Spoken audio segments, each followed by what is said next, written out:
তার মতো 4-5 জন শিল্পী আমি অলরেডি বানাইছি। ওনাকে শিল্পী জন্ম দিছে, এইটুকুই বলবো যে এই সব শিল্পীকে জন্ম দিছে সেই সব শিল্পী লিমা পাগলির সাথে গান গাইতে হাঁটু কাঁপে। এইটুকু বললাম। কারে জন্ম দিছো আর কে জন্ম দিছে, জন্ম দেওয়ার কতটুকু যোগ্যতা তোমার আছে? বিষয়টা হয়েছে এখানে মঞ্চে দুইজন আমাদের শিল্পী, হ্যালো শিমুল ভাই, দুইজন শিল্পী থাকা অবস্থায় এখানে আমাদের মাঝে শিল্পীদের মাঝে হালকা ত্রুটি বিচ্যুতি হয়েছে। যে ত্রুটি বিচ্যুতি হয়েছে শিমুল ভাইকে বলবো, মঞ্চে দুজন শিল্পী, যদি একজন শিল্পী গান করার সময় আরেকজন শিল্পী এখান থেকে চলে যায়, মঞ্চ একদম খালি হয়ে যায়।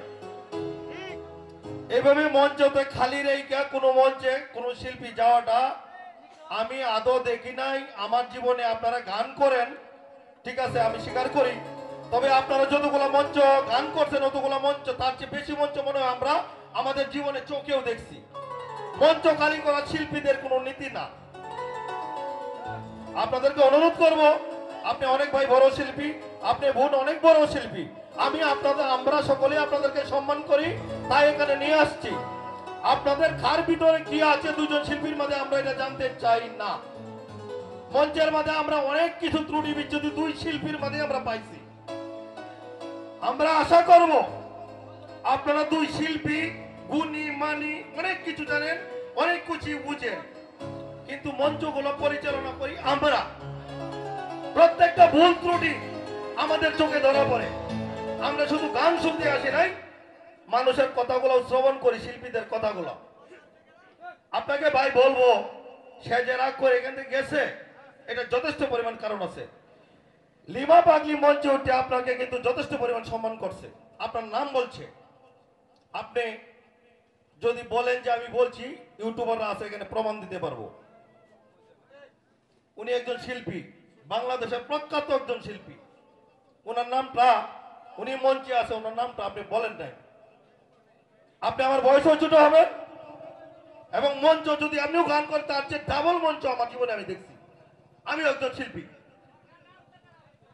আপনাকে ভাই সম্মান করি, আপনিও শিল্পীকে সম্মান করবেন। আপনি যদি আমাকে সম্মান করেন, আমি আপনাকে সম্মান করব। এটাই দুনিয়ার নিয়ম, এটাই হলো বাস্তবতা। আপনি আমাকে সম্মান করবেন না, আমিও আপনাকে সম্মান করব না। আর আপনাকে বলছি আপু, আপনি মঞ্চে বসেছিলেন, আপনি রাগ দেখাইতে পারতেন, অন্যভাবে দেখাইতে পারতেন। আপনি এতক্ষণ পরে এখানে 1 মিনিট শিমুল ভাই কিন্তু কোন কথা বলে নাই। আপনি এখান থেকে যেভাবে গুছায় চলে গেছেন, এটাও আপনার অন্যায়।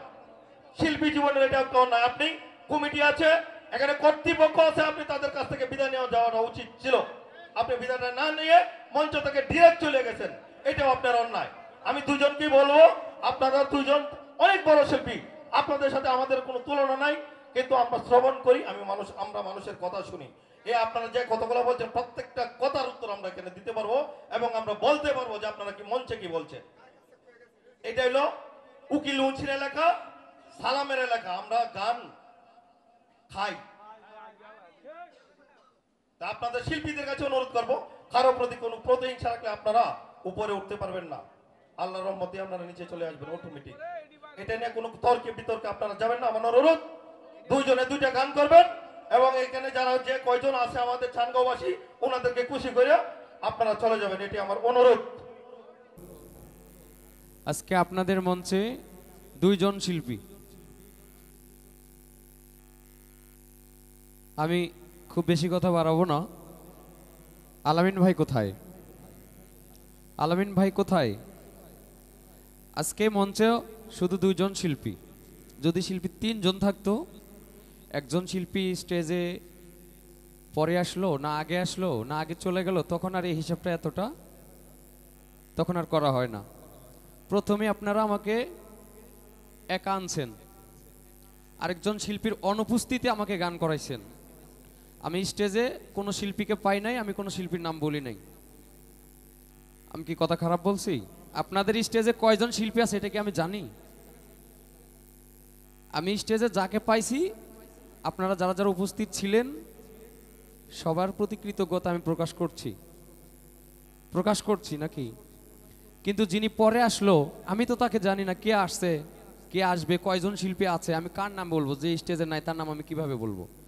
আর এই নামগুলো ঘোষণা হয় গান শুরুর আগে, গানের মধ্যে আর এগুলো বলা হয় না।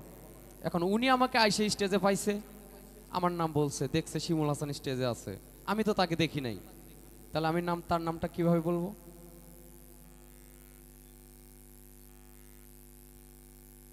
তাহলে আমি মনে করি, আমি যতদূর জানি আজকের শিল্পী যে দুইজন সমবয়সী প্লাস দুইজনের জায়গাটা একটা ধারাবাহিকতা, একটা জনপ্রিয়তা, আমি যতটুকু জানি হয়তো আমার থেকে একটু বেশি হবে, তার হতে পারে।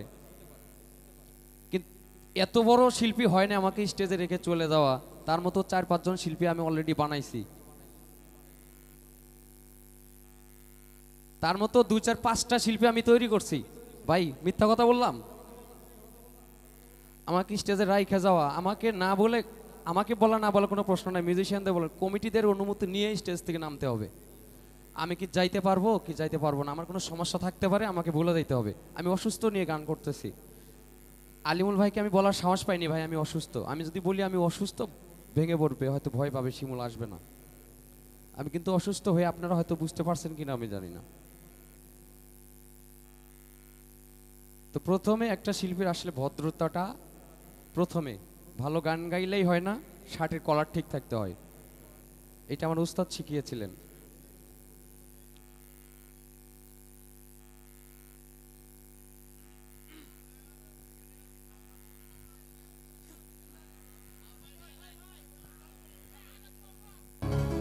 তো আমার কথায় আপনারা যদি কষ্ট পেয়ে থাকেন ক্ষমা করে দিবেন, আমি আপনাদের সময় নষ্ট করার জন্য দুঃখিত।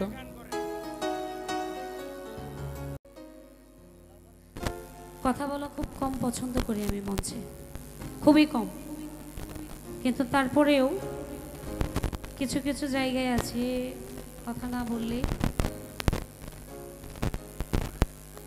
দুর্বল ভাবে মানুষ। কথা হচ্ছে সারা রাত্র আমার প্রতিপক্ষ শিল্পী যিনি ছিলেন 5 বার নামছে মঞ্চ থেকে, তার মিউজিশিয়ান নামছে 2 বার, আর আমি 11টা থেকে 3:45 পর্যন্ত একবারও নেমেছি। আমার কমিটির কাছে প্রশ্ন, নামছিলাম একবারও? তাহলে আমার 2টা গানেই কিন্তু শেষ, মঞ্চ 2টা গানেই শেষ হয়ে গেছিল। তারপরে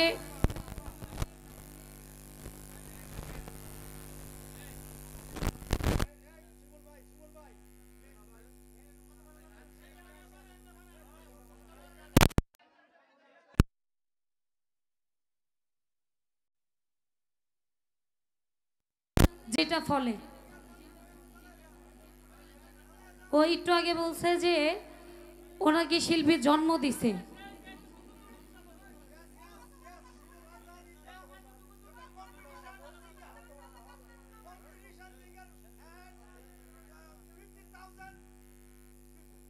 জি জি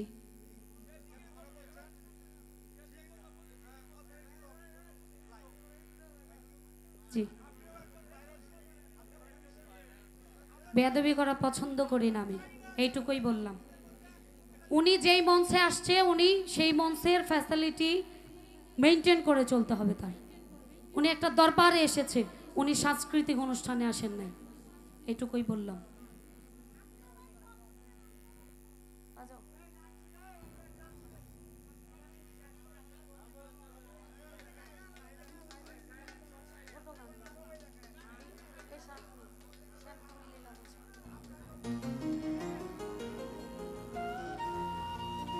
এইটুকুই বলবো যে এই সব শিল্পীকে জন্ম দিছে সেই সব শিল্পী লিমা পাগলির সাথে গান গাইতে হাঁটু কাঁপে,